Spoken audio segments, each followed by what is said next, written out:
So, ladies and gentlemen, welcome to our video of Mars in the ninth house in the sign of Capricorn for Taurus ascendant people. As in, what happens when Mars is in the ninth house in Capricorn, which is an exalted position, while it rules the seventh house of marriage, relationship, business, partnership, and second or 12th house of foreign lands, foreign places, spiritual focus, meditation, bed pleasures. And as always, if you do not know if you have this particular Mars, what sign it's in, what nakshatra it's in, all your astrological details, for that, check out the links here. Check out my full astrological report, including my books, consultations, and link to my academy, Maka Vedic Astrology Academy, where I'm currently teaching Chara Dhasha, one of the most easiest dashas to kind of like navigate through to even make predictions, of course. And I just uploaded the video today of chart one of the students for marriage timing and when to meet the spouse. Okay. So Mars in the ninth house in Capricorn. So one of the things that we see here is that naturally a person will have to travel a long distance to meet their spouse. One's career rises after marriage. One's career rises by either the help of the father or meeting a mentor. The other thing, so I have seen this, many times. Such people can have multiple sexual partners. I'm talking about 20, 30, 40. Because one of the sayings about this position is that a person will have many wives. This does not mean a person gets married like 10 times, 15 times. No. In the modern day and age, understanding this context simply means that a person may have many sexual partners. Although I would say I have seen that, like especially in like Dhanishta Nakshatra. As much as that is the nakshatra of a brahmachari, what happens is with Mars, a person is always trying to understand the meaning of commitment, love, intimacy, passion, and they're trying to understand. And from that understanding, they'll go from one partner to the other.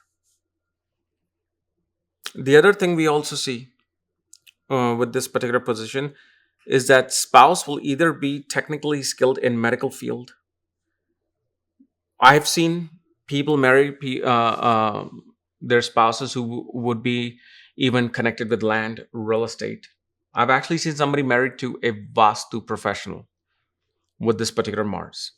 Yet, it also shows if malefic impacts are there, one will leave their home due to the disputes and fights with the mother. Sometimes one runs away from home.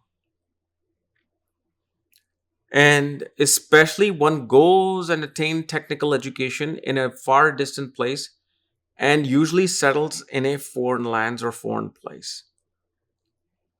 And this is especially because we see that a person's bed pleasures are in a foreign place. Like you will see, and bed pleasures not just even sexual pleasures. Bed pleasure simply means that being able to have a sound sleep. Being in a place where just without stress, without the ocean of thoughts churning every nanosecond. And such people, you will see when they travel to foreign land, somehow they're sleeping very well.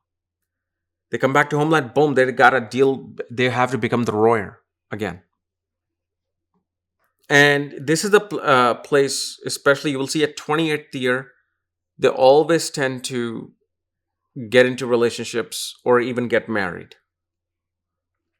And usually in this period, they become successful, especially in competitive exams. Why does that happen at 28? Because Mars matures at 28. And it's exalted here. And besides ruling the 4th and 7th and 12th house, Mars is the Karka of which houses? 3rd house and 6th house. 3rd house of valor, siblings, and 6th house of competition. And one always succeeds in competition and defeating enemies. Especially if other alignments are there and this big person becomes a lawyer. Good luck defeating this person in a courtroom.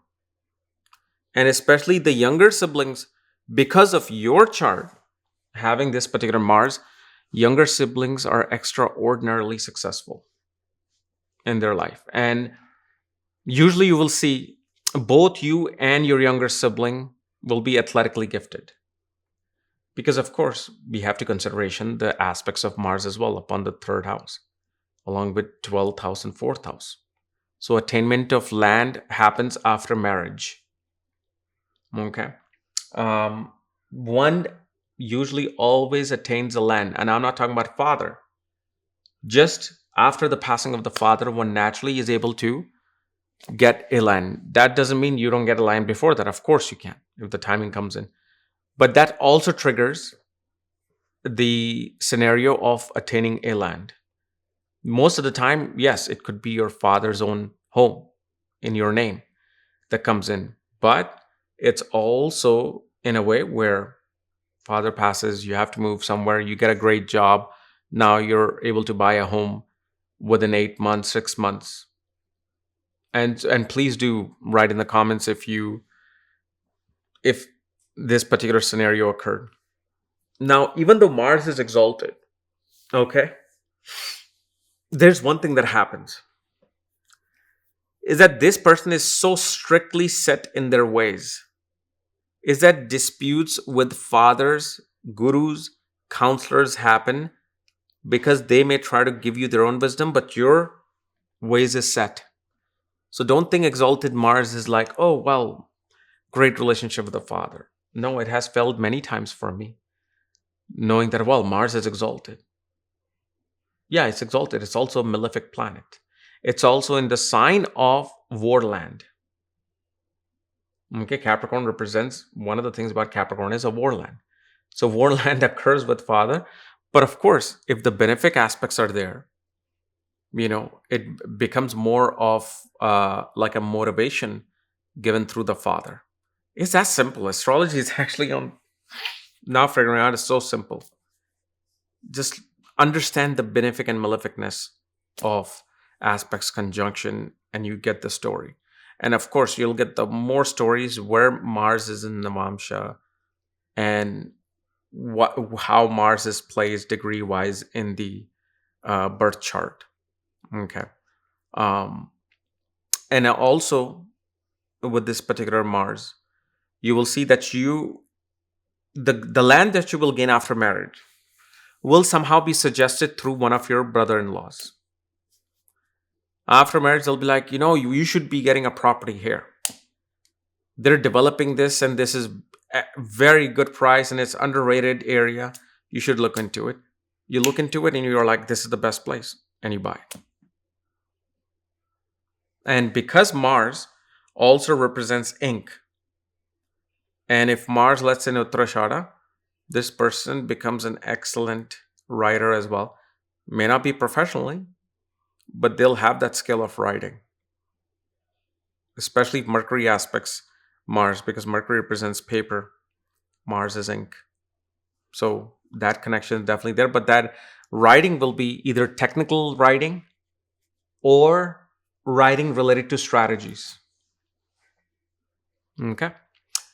So anyway, guys, this was my analysis of Mars in the 9th house of your birth chart. If you're of Taurus ascendant, if you're new to my channel, subscribe below so you don't miss the type of videos. And remember, my Charadasha course is active at this link here under course section. I'll include my consultations and books and reports. Otherwise, we'll see you later. Bye-bye.